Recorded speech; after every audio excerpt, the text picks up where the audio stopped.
ओम नमः शिवाय। नमस्कार प्रिय भक्तगणों, स्वागत है। आज हम आपको भगवान शंकर की बड़ी ही अद्भुत कहानी सुनाने जा रहा हूँ। अच्छे लोग दुखी क्यों रहते हैं और पापी पाखंडी लोग हमेशा खुश क्यों रहते हैं और मौज उड़ाते हैं? इसके दो कारण हैं। दोनों ही कारण मैं आपको आज बताऊंगा। एक नगर में बीमार स्त्री रहती थी। उसकी 3 छोटी छोटी बेटियां थी। जवानी में ही उसका पति गुजर गया। अगर आप यह कहानी सुन रहे हैं तो पूरा सुनिए। इस कथा को आधा अधूरा छोड़कर जाने की गलती मत करिएगा, क्योंकि इस पवित्र कथा को आधा अधूरा छोड़ने से आपको पाप भी लग सकता है। इसलिए इस कथा को पूरा सुने। आप शिव भक्त हैं तो भोलेनाथ का अनादर ना करें। तीनों छोटी छोटी बच्चियों को पालने का भार बेचारी उस अबला पर टल गया। तीनों बच्चियों को लेकर वह विधवा जाए तो कहां जाए, कुछ काम धाम भी नहीं कर सकती थी। ऊपर से समाज के उल्टी सीधी बातें उसे कुछ नहीं करने देती थी। बेचारी लाचार उस महिला को कोई भी सहारा नहीं था।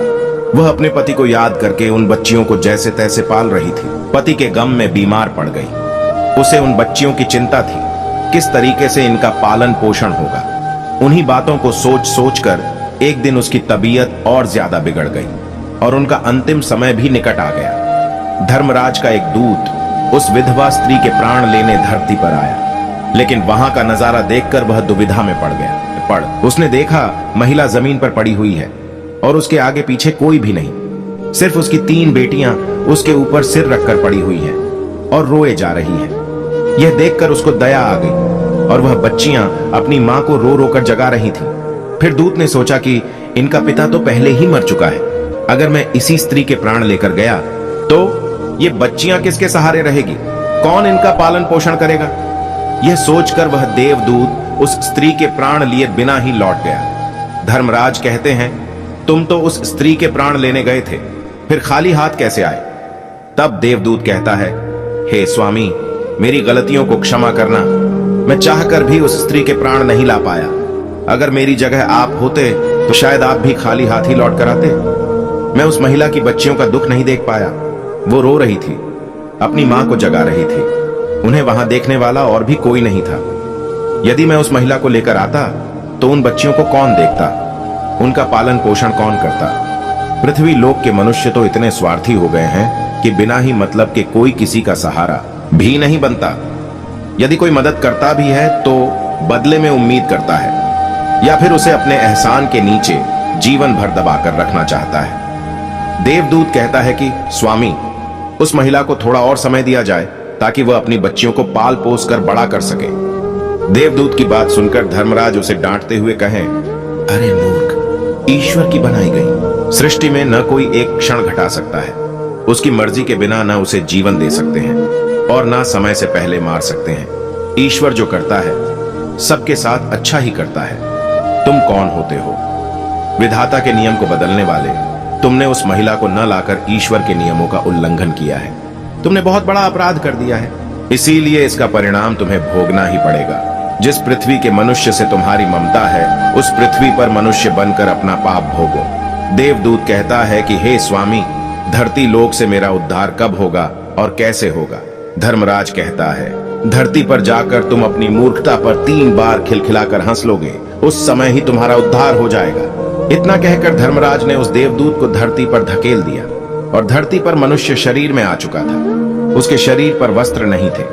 धरती लोक का एक नियम भी है, जो मनुष्य जन्म लेता है उस समय वह नग्न ही रहता है। देवदूत ने जन्म तो नहीं लिया और वह निर्वस्त्र ही एक सड़क के किनारे पड़ा रहा। ठंड से ठिठुर रहा था। वहां से एक मोची गुजर रहा था। वह मोची अपने बच्चों को ठंड से बचाने के लिए कपड़े लेने जा रहा था। रास्ते में ठंड से ठिठुरते एक नग्न व्यक्ति को देखकर उस मोची को दया आ गई। उसने अपने बच्चों को तो कपड़े नहीं लिए, लेकिन इस देवदूत को कपड़े और कंबल जरूर खरीद दिए और कपड़े लाकर उस देवदूत को दे दिए। देवदूत कहने लगा, भाई, आपने मुझे कपड़े देकर मुझ पर बहुत बड़ा उपकार किया है, लेकिन कपड़े देकर आपने मुझे ठंड से तो बचा लिया, लेकिन मेरे पास ना कोई घर है और ना कोई परिवार है और ना ही कोई भोजन का साधन है। तब मोची बोला, हे भाई, तुम मेरे घर चलो, मैं तुम्हारा सारा खर्चा उठा लूंगा। और वह मोची देवदूत को लेकर घर पहुंचा। उधर मोची की पत्नी ने देखा, उसका पति तो बच्चों के लिए कपड़े लाने गया था, कपड़े तो कुछ लाया नहीं, उल्टा एक आदमी को घर बुला लाया है। पत्नी अपने पति से झगड़ने लगी और उसे भला बुरा कहने लगी। यह देखकर वह देवदूत बहुत जोर जोर से हंस पड़ा। मोची पूछा, अरे भाई तुम हंसते क्यों हो? ऐसा क्या देख लिया आपने? तब देवदूत ने कहा, भाई मेरी हंसी का रहस्य मैं आपको नहीं बता सकता, समय आने पर मैं तुम्हें स्वयं ही बता दूंगा। देवदूत मोची के घर में रहने लगा और कुछ ही दिनों में उसने मोची का सारा काम सीख लिया। देवदूत के द्वारा बनाए गए जूते और चप्पल खूब बिक रहे थे। कुछ ही दिनों में मोची धनवान बन गया। दूर दूर तक उसके जूते फेमस हो गए थे। यहां तक कि राजा महाराजा भी उससे जूते बनवाने का आदेश देते थे। जब वह देवदूत उसके घर आया था, उसकी तो किस्मत ही चमक गई थी। धन की कोई भी कमी नहीं रही। सब कुछ अच्छा चलने लगा। एक दिन की बात है, राजा का एक सैनिक चमड़ा लेकर उस मोची के पास आया और बोला, देखो हमारे महाराज इसी चांद के बने जूते पहनना चाहते हैं। ये चांद बड़ा कीमती है। तुम ठीक से एक जोड़ी जूते तैयार कर दो और ये चांद खराब नहीं होना चाहिए। इस बात का विशेष ध्यान रखना कि इस चमड़े से सिर्फ जूते ही बनने चाहिए। भूल से भी इसकी चप्पल मत बना देना। राजा का सैनिक चमड़ा देकर चला गया। उधर मोची ने भी देवदूत को समझाया कि देखो राजा वाली बात है, इसमें कोई गलती मत करना। चमड़ा भी बहुत कम है, इसलिए चमड़ा खराब नहीं होना चाहिए। जूते की वह कहकर गया है तो जूते ही बनवाना। गलती से यदि चप्पल बना दी तो जटिल से भी जटिल सजा देगा। मोची के इतना समझाने के बाद भी देवदूत ने चमड़े की चप्पल ही बनाई। चप्पल देखकर मोची की सांसें फूल गई। वह देवदूत को डांटने लगा, यहां तक कि डंडा लेकर उसे मारने के लिए दौड़ा और कहने लगा, अबे मूर्ख, तुझे बार बार समझाया था कि जूते ही बनाना, लेकिन तूने चप्पल बना दी। अब राजा हमें छोड़ेगा नहीं, तू भी मरेगा और साथ में मैं भी मारा जाऊंगा और वह मेरे पूरे घर वाले को फांसी लगवा देगा। मोची को अत्यंत दुखी देखकर देवदूत एकदम से खिलखिलाकर हंसने लगे। मोची बोला, अबे मूर्ख आदमी, काम बिगाड़कर अब हंस रहा है। वो देखो जूते लेने राजा का सैनिक आ गया और बोला, हे मोची भाई, कल जो मैं चमड़ा देकर गया था उसके जूते मत बनाना, चप्पल बना देना, क्योंकि राजा साहब का देहांत हो गया और यहाँ का प्रथा है कि मरने वाले व्यक्ति को चमड़े की चप्पल पहनाकर अर्थी पर लेटाया जाता है। दूसरे दिन एक बुढ़िया के साथ 3 लड़कियां मोची की दुकान पर आई थी। उनकी शादी होने वाली थी और वे तीनों अपने लिए जूतों की नाप देने आई थी। देवदूत ने तीनों लड़कियों को पहचान लिया कि ये 3 वही लड़कियां हैं, वहीं जिनकी मां को ना ले जाने के कारण आज मैं अपने किए की सजा भोग रहा हूं। और ये लड़कियां काफी बड़ी हो गई हैं। लगता है अच्छे घर में पली बढ़ी मालूम पड़ रही है। बुढ़िया कहती है, हाँ बेटा, बचपन में इनकी मां चल बसी, इसलिए इनको मैंने अपने पास रख लिया। मेरे पास करोड़ों की दौलत है और दुर्भाग्य से मेरा कोई नहीं है। इनको मैंने अपने पास ही रख लिया। मैंने इनको पढ़ाया लिखाया और अब इनको बहुत ही अच्छे खानदान में इनका विवाह करने जा रही हूं। लड़कियों का भाग्य देखकर देवदूत सोचता है, परमात्मा जो करता है अच्छा ही करता है। अगर इस समय उनकी मां नहीं मरती तो यह आज ये भुखमरी और दरिद्रता में नहीं पड़ी रहती। इनकी मां के मरने के बाद आज तीनों लड़कियां बहुत बड़े घराने की बहू बनने जा रही हैं और इस बुढ़िया की करोड़ों की संपत्ति की मालकिन भी बन चुकी है। यह सब देखकर देवदूत अपनी पहली की मूर्खता को सोच सोचकर जोर जोर से हंसने लगा। मोची ने पूछा, आप क्यों हंस रहे हो?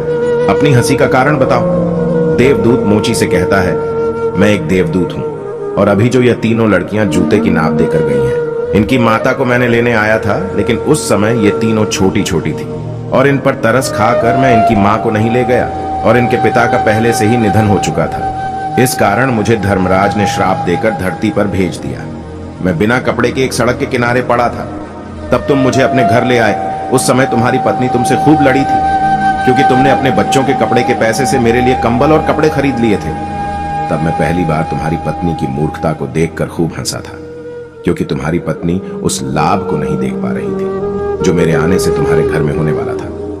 पर दूसरी बार जब हंसी आई, जब तुम राजा के जूते नहीं बना सके और तुम डंडा लेकर मेरे पीछे भागे। 3 उसे समय राजा के बारे में बता रहे थे, लेकिन तुमको यह मालूम नहीं था कि राजा के साथ क्या घटना घटने वाली है, जिसके कारण राजा को जूतों से अधिक पत्तों की आवश्यकता पड़ गई। कई बार ऐसा होता है, हम चीजों को देखकर या सोचकर दुख मनाते हैं जो हम उसे देख नहीं पाते और वह जो होने वाला होता है। कई बार परमात्मा हमारी अच्छाई या भलाई के लिए हमारे साथ बुरा करता है, पर हमें उसे देखकर भगवान को कोसते हैं। हम उस अच्छे के लिए नहीं देख पाते जो हमारे साथ भविष्य में होने वाला है। कई बार हमारे साथ वर्तमान में अच्छा होता है तो हम बहुत खुश होते हैं, लेकिन हम यह नहीं देख पाते कि भविष्य में क्या होने वाला है। हमारे साथ 2 तरह की घटना होती है, अच्छी और बुरी। लेकिन हमें हमेशा यह सोचना चाहिए, भगवान जो करेगा अच्छा ही करेगा। ये सोचकर आगे बढ़ना चाहिए। अच्छे लोग दुखी इसलिए रहते हैं क्योंकि अच्छे लोगों के साथ बाद में अच्छा हो सके। और दूसरा कारण यह है कि अच्छे लोग हमेशा ईश्वर के साथ जुड़े रहते हैं और इनको ईश्वर से जुड़ा रहना भी जरूरी है कि उन पर दुख आते रहना चाहिए। अंत में देवदूत मोची को सब कुछ समझाकर वापस धर्मराज के पास चला गया। इस वीडियो को बोलते समय कोई त्रुटि हो तो मैं क्षमा चाहता हूं। उम्मीद है कि आप सभी को यह वीडियो अच्छी लगी होगी। अगर आप शिव के सच्चे भक्त हैं तो चैनल को सब्सक्राइब और वीडियो को लाइक करके कमेंट में हर हर महादेव लिख दीजिए। धन्यवाद।